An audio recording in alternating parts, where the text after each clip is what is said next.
Our farmers have determined some of the critical issues going into the next General Assembly of funding for best management practices, which are conservation practices, as well as funding for local soil and water conservation districts.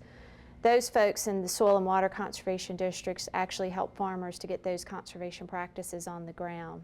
Back in the 90s and the 2000s, really funding for conservation practices, you could best describe it as a roller coaster.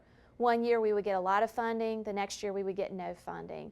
And that's really hard to provide a stable program for farmers because they couldn't plan. They didn't know whether the funding would be there or not be there. We've worked over the past year in respect to a bill that came up last year during the General Assembly, and we've worked out an agreement with the parties that brought forward that bill on right to farm in order to deal with the zoning issues that they had concerns with. And we believe that it is a good bill that will help all farmers across the state while at the same time not going too far to undo some of the protections that we believe that we previously held. We are asking for additional funding for the Phase 2 for the Virginia Tech dairy facilities. Last year the General Assembly approved the planning money, and now we're asking the General Assembly to fund that capital improvements budget of $7.6 million.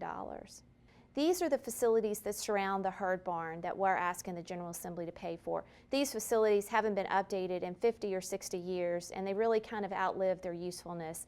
And with this move, it provides the opportunity to have upgraded facilities to support our dairy and livestock industries. In the past 2 years, there's been legislation introduced to try and require genetically modified organisms to have the food labeled as containing a GMO product.